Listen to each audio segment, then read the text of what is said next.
Olá você, muito bom dia. Está no ar a primeira edição do Mister Mengão, o seu telejornal com as notícias do mais querido do Brasil. Supercopa em intervalo curto devem fazer Flamengo poupar jogadores em estreia no Maracanã. Danilo chega ao Rio de Janeiro para assinar com o Flamengo e deixa a torcida na bronca. Wesley saindo para a Inglaterra com a maior proposta da história por um lateral. Centroavante Germain Bertrame é oferecido ao Flamengo e José Boto toma conhecimento. Essas e outras você confere agora. Fica comigo até o final, porque aqui tem muito mais Flamengo para você. Vamos começar logo esse nosso programa de hoje com uma excelente notícia. Fora dos gramados, desde 11 de agosto de 2024, o nosso querido Everton Cebolinha está relacionado para o jogo entre Flamengo e Sampaio Corrêa nessa quinta-feira, dia 30, aqui no Maracanã, às 21h30, horário de Brasília, pela sexta rodada do Campeonato Carioca. O camisa 11 sofreu uma grave lesão no tendão de Aquiles durante o empate em 1-1 contra o Palmeiras e precisou passar por uma cirurgia. Desde o início de janeiro, porém, o jogador já vinha treinando com o elenco do Ninho do Urubu e agora está à disposição do técnico Felipe Luiz para voltar aos gramados. Essa será a primeira oportunidade que o Felipe Luiz vai comandar o Cebolinha. Quando o atacante se machucou, o técnico era o Tite. Em entrevista à Flá TV, ele disse: "Tenho feito trabalhos específicos e individualizados para a parte física. Foram 5 meses. Não vai ser tão rápido assim que eu vou aprimorar a minha parte física. Mas a gente tem feito esse trabalho bem individualizado e tem dado bastante resultado." Na coletiva após a estreia do time principal diante do Volta Redonda em Brasília, o técnico Felipe Luiz havia antecipado que o jogador poderia estar na lista dos relacionados do Flamengo para esse jogo aí contra o Sampaio Corrêa e demonstrou preocupação com o retorno do jogador. O planejamento é que ele esteja à disposição na quinta-feira. Cebolinha teve uma grave lesão. Muitos médicos consideram essa lesão do tendão de Aquiles, a pior do futebol. Mas a recuperação dele foi muito boa. Queremos dar minutos para ele, para que ele esteja pronto na final. Eu quero levá-lo para o jogo dessa quinta-feira. Seja muito bem-vindo, Cebolinha. A torcida está te esperando de braços abertos. Excelente notícia! Depois de 6 jogos entre Nordeste e Brasília, os rubro-negros do Rio de Janeiro, enfim, vão poder ver o Flamengo de perto nessa quinta-feira, quando o time vai fazer a sua estreia no Maracanã em 2025 contra o Sampaio Corrêa pela sexta rodada do Carioca. Mas a tendência é que a torcida não consiga matar a saudade de todos os titulares nessa partida. Por 2 motivos. O primeiro é que o Flamengo vive a sua primeira semana de decisão em 2025 e vai ter pela frente, no próximo domingo, a disputa do título da Supercopa do Brasil contra o Botafogo. E o segundo motivo é porque o intervalo entre os 2 jogos é de 64,30 minutos, em tempo inferior às 66 horas recomendadas pelo Regulamento Geral da Competição da CBF. A partida do Carioca vai começar às 21h30 de quinta-feira, enquanto o Clássico será às 16 horas de domingo no Mangueirão, em Belém. E por isso o planejamento do Flamengo envolve rodar o time contra o Sampaio Corrêa. Nomes como Luiz Araújo, que ficou fora do jogo contra o Volta Redonda em Brasília, e Alcaraz e Matheus Gonçalves, que não saíram do banco de reservas no Mané Garrincha, podem, enfim, ganhar chances como titulares. Assim como Juninho, que entrou no segundo tempo e fez a sua estreia. Recuperado de grave lesão, o Everton Cebolinha será avaliado para a relação e é outro que pode ganhar minutos. A escalação será definida pelo técnico Felipe Luiz só no treino de hoje. Na sexta, o treinador vai comandar uma atividade pela manhã com quem não foi titular na noite de quinta. E de tarde, o time viaja para Belém. Na capital paraense, o Flamengo vai encerrar a sua preparação com um treino na manhã de sábado, no estádio Baenão, que é o estádio do Remo. A disputa entre o campeão brasileiro e o da Copa do Brasil marca o primeiro troféu em disputa da temporada do futebol brasileiro. O Danilo chegou ao Rio de Janeiro para se tornar o segundo reforço do Flamengo em 2025. Após rescindir com a Juventus, o jogador de 33 anos desembarcou na noite dessa terça-feira aqui no aeroporto do Galeão com a esposa e os filhos, vindo em voo fretado direto de Turim, na Itália. O lateral direito, que também joga de zagueiro, vai passar por exames médicos nessa quarta-feira para depois sim assinar o seu contrato de 2 anos até o final de 2026. Depois de esquematizar a saída pelo Salão Nobre do Galeão, montando até a estrutura para imprensa e torcedores, o local do desembarque foi alterado. Danilo desceu por uma área de serviço onde não é possível ter contato com quem não é funcionário do aeroporto. O novo reforço do Flamengo, Danilo, chegando agora, nesse momento, a galera acompanhando aqui no canal Flazoeiro, hein? Nesse momento, Danilo chegando para ser, ó, vê os cachorros e vê o Danilo. Não, o Danilo ali já, de camisa branca. Ó, o cachorro e o Danilo, de camisa branca. Olha lá o Danilo. Passou o Danilo, chegou o novo reforço do Flamengo, ele que tá ali com as crianças, com a esposa. É Flamengo, é pressão, tá pensando o que é Flamengo? Entendeu? Pode estar aqui nessa não, pô. Isso aqui é Flamengo, se não aguenta a pressão, tu fica em casa, filha da... Vai tomar no c, rapaz. Ó, chegando aqui o Danilo. Vai, seu otário. Seu otário, não vai querer ter metido não, filha da p... Conforme é tradicional em contratações badaladas, torcedores do Mengão recebem os jogadores contratados para dar as boas-vindas. Acontece que o Danilo ainda não é jogador do Flamengo e não pode dar entrevistas. Só depois de assinar o contrato, mas alguns torcedores presentes no aeroporto do Galeão não aprovaram a atitude do Danilo, que saiu rapidamente para uma van e foi embora sem sequer dar um aceno aí para aqueles torcedores que ficaram revoltados com a atitude dele. Nas redes sociais, outra parte da torcida rubro-negra condenou a postura agressiva desses torcedores. O Chapolin rubro-negro, por exemplo, chegou a levar uma placa para entregar ao jogador, mas não teve sucesso.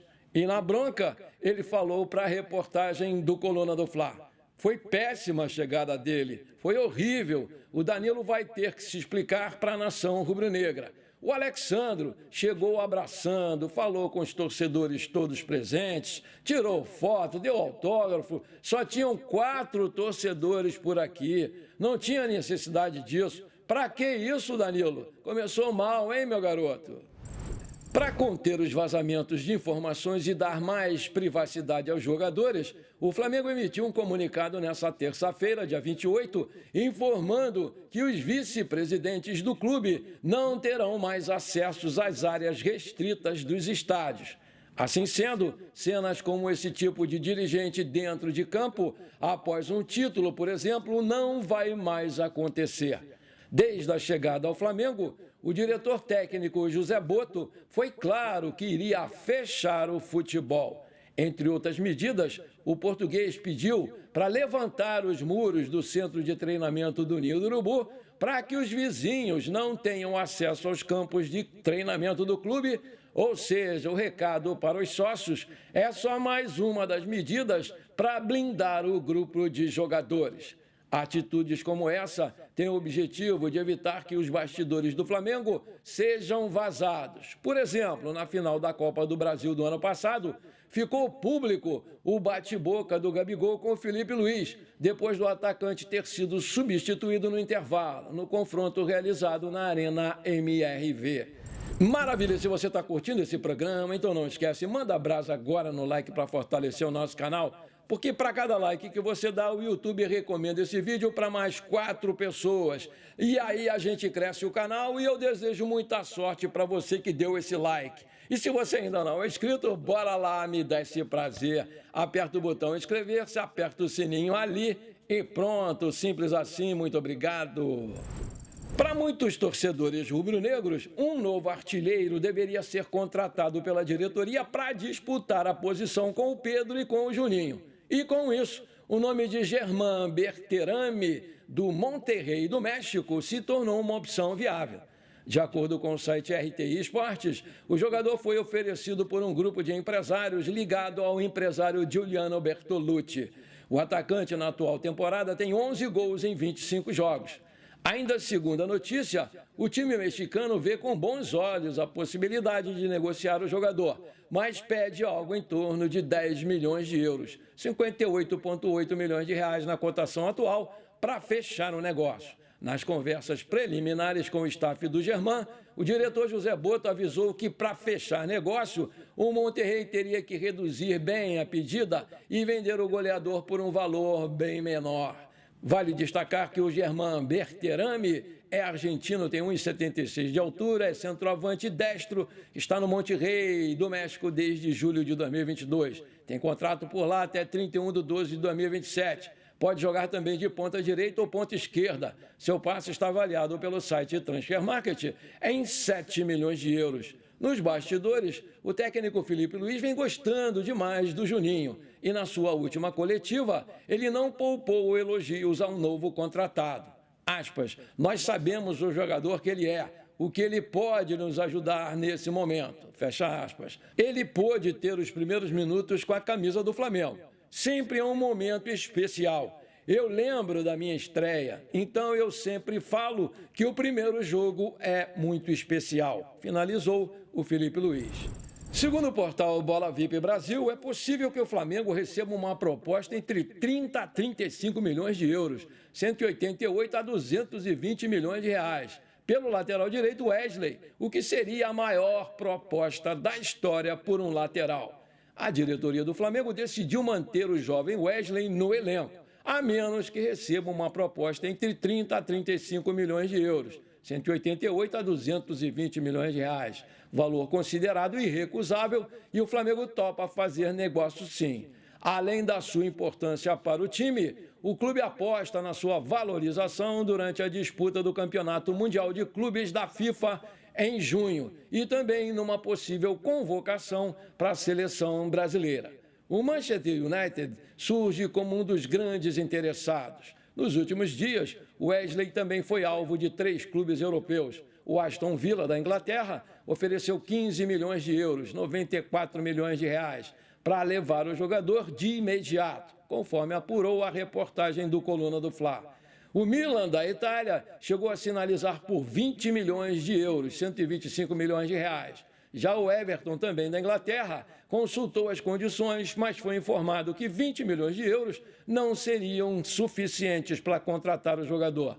O Manchester United, da Inglaterra, e o Barcelona, da Espanha, já haviam monitorado o jogador e agora sinalizam investir pesado na sua contratação.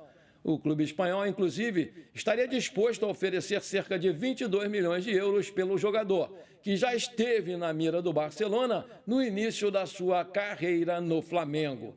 Após receber diversas propostas da Europa, o Flamengo decidiu incluir o lateral direito na lista dos inegociáveis, nessa janela de transferências que termina no dia 28 de fevereiro.